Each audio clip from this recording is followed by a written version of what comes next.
Welcome everybody to our podcast for the week of November 16th. We're really glad to be able to share some information with you all. I'm Lynn, and Emma and Chris are with me today as well. And we just want to share a little bit with you about the brains that our kids are working with and the brains that they have, and how when you might be struggling with them to get their work done, that it might be about the way their brain is functioning right now and developmentally, how appropriate that is. So we'd like to go ahead and just get started with looking at this graphic about our needs. And we want to make sure that we're focused on the fact that at the bottom of the triangle, and then you work up. So if your needs at the bottom aren't met, then your needs at the top cannot be met. So we know that our kids right now, in the middle of COVID, in the middle of a lockdown, kind of, sort of, but being out but not, and being not at school, that they have lots of different needs going on in terms of feeling safe, as well as getting enough rest, as well as feeling connected to friends. And all of those things have to happen before they can really be accessing the learning part of their brain. So it's always good to remember that we need to meet those needs first before we can be working on helping our kids meet their learning needs. As we look through the way our brain works, we want to kind of focus on this idea of executive functioning. And this is what happens in the front part of our brain. And there's 11 different skills listed here on this slide that go into being able to do any type of task, but especially school-related tasks. So anything from sustaining attention to being able to organize or plan or prioritize what needs to come first, to starting a task. This week, we're really focusing on that sustained attention and focus piece as we move forward into this podcast. And so just as a reminder that all of those functions, they don't come easy. These brain connections, this idea of being able to organize and plan and keep my attention on things that are kind of boring to me, these connections take 25 years to really solidify in a brain. So if you're having a child who is 5 or 7 or 9 or 10, you need to remember where their brain is. So developmentally, they're going to have different needs than you and I as adults. And as we move forward with that, I will let Chris talk to you a little bit about how that plays out and how that works. Great, thanks, Lynn.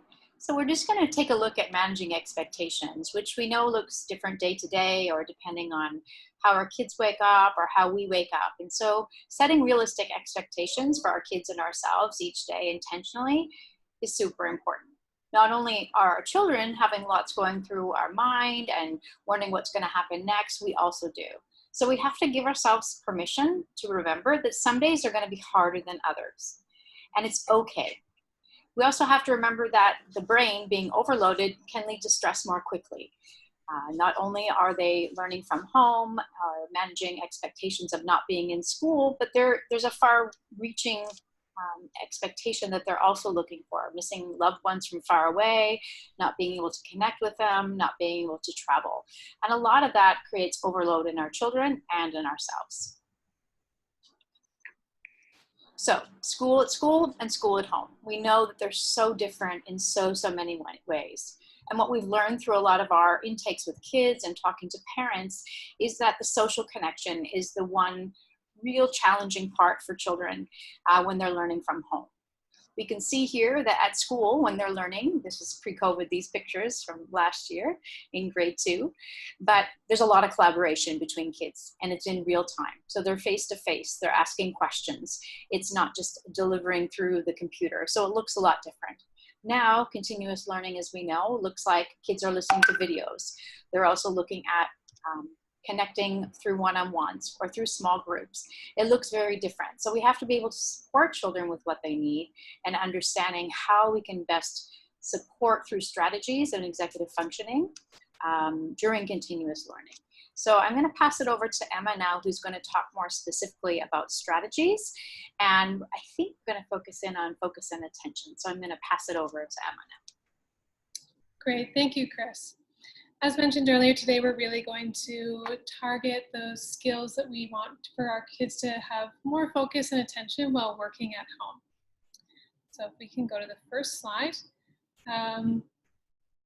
Let's talk a little bit about focus for a bit. So it's important to know that the normal attention span for your child is about 2 to 4 minutes for every year in their age. So for example, we would only expect our 2-year-old students to be able to focus and work on something for about 4 to 6 minutes. At 4 years old, that would be 8 to 12 minutes, and so on as they get older. So you might find that while at school, a child would normally be engaged in math or reading and writing for about a 45-minute block of time. The expectation for them to be working on their math or reading or writing would only be about that 12 minutes for our first graders and 16 to 20 minutes for our second and third graders. And so during that time, kids would have a lesson with a teacher. They would then turn and talk with a friend and then go ahead and complete their work. So you might find at home that typically at school, there'd be a lot more time for math or reading or writing as a block, but your child might only be working on their math work for 15 minutes at home and then needing a break. So as we move forward, we'll talk a little bit about breaks. Oh, sorry, we'll go back. So during that time when kids are working on their task for the day at home, knowing that they're only able to sustain for about 10 minutes or 15 or 20, depending on how old they are, it might be helpful to use a timer. There's a lot of timer apps that you can get on the iPad or your phone, or lots of children prefer those small visual timers. Okay, and giving them a sense of how much longer they have can be really helpful, both for your child, but for you as well. If a child is working on their writing and they're saying that I'm finished, you can go back and say, well, you have 5 more minutes on the timer before you're finished. Okay, and it's really important as well to limit distractions. So things like toys, food, and pets, all of those things can be used before and after your child is working on a task or participating in their Zoom lesson for the day. So we encourage you to take those things and put them somewhere special for your child to access at different times of the day. So when a child has finished their work, they'll probably need a break, or perhaps not even finished, but their focus is not sustained for long enough to complete their whole task. They'll need a bit of a break. So things like getting fresh air, getting some exercise, doing some coloring, drawing, perhaps a bit of writing or even reading as well can be a great way for your child to get off of their computer and away from their screen and just have a moment to relax and recharge. And we like to teach the kids that it's a way of resetting our brain. So we can work for about 15 minutes, take a break, reset your brain, and then go back to what you were doing before. And you might find that your child will be a lot more successful in completing their work rather than expecting a sustained period of focus for the full 30 minutes. It'll also be really helpful to set up a schedule for your child at home as well. So we had an agreed upon time where they're working on math with breaks included, an agreed upon time where they're working on reading or writing, whatever it is that's set for the day by their homeroom teacher. And then inside of that time, kids can have choice about where they sit, what tools they use, but with the expectation that they are working away from distractions and they're working for that agreed set time of 10 minutes or 15 minutes that's on the timer. Also, with the work that's provided for your kids at home, you might find that the whole task together can feel really overwhelming, okay? Particularly for our younger learners, if they need to do math or a whole story, kids can often find that to seem like a lot, and that makes starting their work and continuing on it really difficult. So it'll be really helpful if we can break down the work for them. We call that scaffolding for our kids. So things like, we'll work for 10 minutes and you'll write the beginning of your story.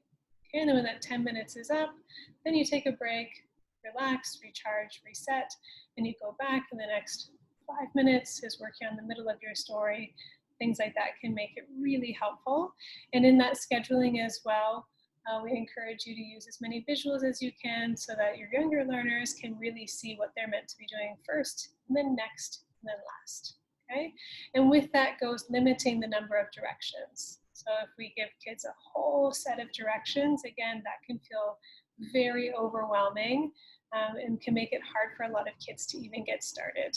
So if we chunk their work for them, we're working on the beginning of your story. The directions are 3 sentences and a picture, just those 2, and then we'll take a break. And then after the break, you can give the next set of work and the next set of directions. So today, with the video that's been posted, we'll also send you a list of resources as well. Inside of here, you'll find lots of different brain breaks that you can do at home. We'll be sending you a PDF that has a list of brain breaks for both off-screen activities and on-screen activities, things like yoga that your kids can do and some mindfulness that you'll find online, as well as projects that your kids can do at home, things that they can do outside, games that they can play with their siblings or with other children that they're seeing throughout the day. We want to thank you so much for listening today, and we really appreciate your time with us. And Chris and Lynn, if you have anything to add before we go, but we'll say goodbye to you and thank you so much. Thank you.